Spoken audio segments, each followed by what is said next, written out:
Okay, it is October 14th, 2023. I don't know when this video will be released, but it's time to get my 2010 Kazuma Jaguar four-wheeler ready for the winter. As you can see, I got a bunch of parts in front of you. The LED light bar kit on the left, I've had that for about 5 years, just sitting around, never been installed. But everything else is all brand new from Amazon. Let's start off. Brand new belt. I don't know the condition of the one that's on it, but I'm going to replace it anyways. A indicator light for the back. I can't show any other sides since my information, I can show that side right there. My information is actually just on here. They're too lazy to actually put it in a package. This is the mount for the light.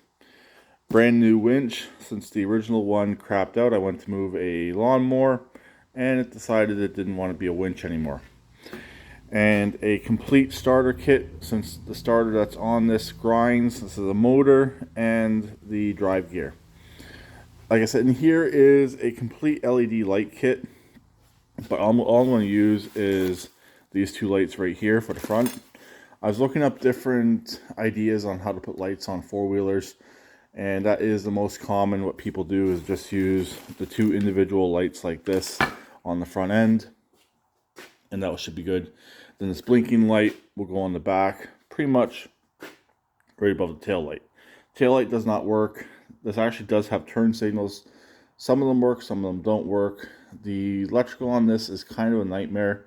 I gotta strip out the remainder of the winch wiring as well. Actually, the key's on, and I'm trying to charge the battery. I wish the instrument cluster worked. As you can see, it's going, what's that, 80? And it's actually standing still, but if you turn it off, it does reset. So the instrument cluster is screwed up on this. This bike is based off of a Polaris Sportsman 500 series, give or take.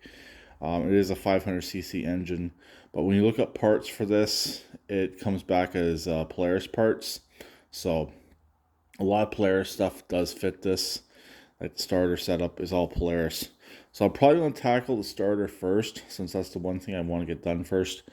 I got to reinstall the plow mount. I had it apart. I was getting the plow I purchased from auction, modified to fit this bike.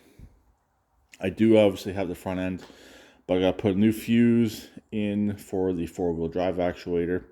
I'm going to put an automotive style fuse in there instead of the glass type that's currently in there. It does not use coolant. It doesn't seem to use oil. So all that is good on this particular bike. The reservoir is full. And last time I checked, the radiator itself, I have a bit of pressure on it because it was running, was full. Yep, full, nice and green. I did overheat this a while back, but it didn't seem to cause any damage, except for a squeak in the drive. One of the drive, either the driven clutch or the drive clutch is squeaking, but it's not a big deal. It does not affect the way the bike runs or drives.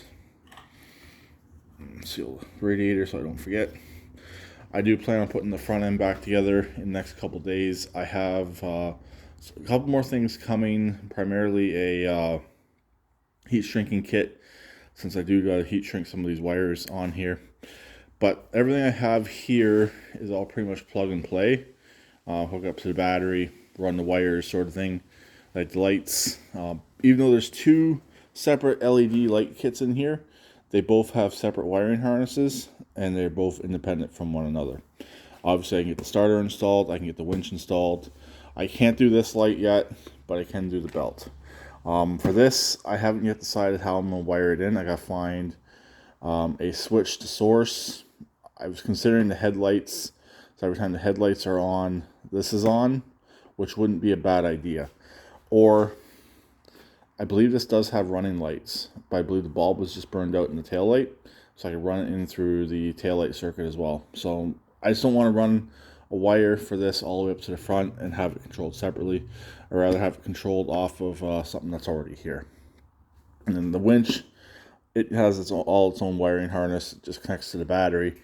It has the controls. I might have to reuse the forward and reverse right here. I don't really know yet, but this only works when the key's on anyways. So I'm not sure if my new winch is going to do the same or if it'll work with the key off. Working with the key off isn't a big deal. This four-wheeler also has dual batteries. It had dual batteries when I bought it. This is the original battery that was in it. It was good last time I did a load test on it. This one here came in a Kubota tractor I still have, and that's what the guy was using to start the Kubota. So I stuck it in here since it had it. The second battery that was in here was dead, no good. So I stuck that battery in here just as a place to put it since it was still good. That's part of the plow mount. Actually, no, this is the full plow mount right here. So this has to get bolted back up underneath the machine and get put back into place. There should be some witness marks on the frame where it was, and that will be ready to go. Okay, here is my modified plow mount. The original brackets were right here and right here where it would have mounted to the vehicle, vehicle.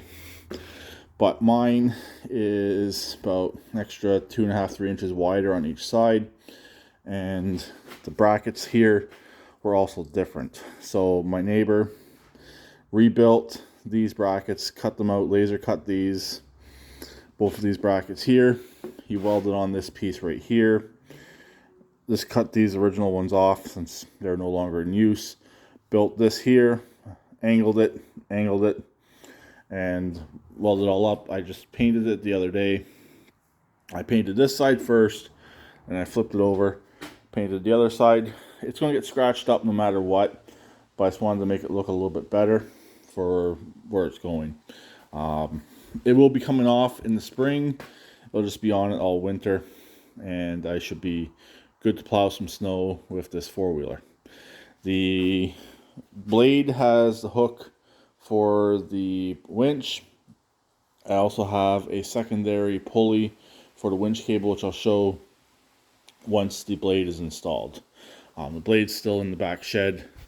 I don't need it out at the moment. So I want to get all this here taken care of first, and then we'll move on to actually getting the blade reinstalled and all that stuff. So the front end won't go back on until the winch is done.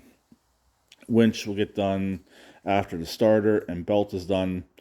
So I'll do the starter, belt, winch, and we'll work on the lights, stuff like that. Since the lights can't get done until the front end's back on, but the front end can't go back on until the fuse gets replaced for the four-wheel drive. So I can get some things done, but I can't get everything done. So that's pretty much it. Also, this is a remote control winch as well, which I could care less about that. I'm still making sure it's going to work. If it won't work for this, it will go back. Since I'm only a couple days into having it, I'm well within the return policy. Also, I got an extended 2-year warranty on the winch, extended 2-year warranty on this light right here, and everything else doesn't have just the 30-day Amazon warranty pretty much. I believe that would go with the starter as well. So I want to kind of get the starter done first as well. Just make sure that is all correct. It does look good from the pictures and from whenever I check the starter. But when you're cross comparison parts, you just want to make sure. So anyways, that's pretty much it. So I'll talk to him later.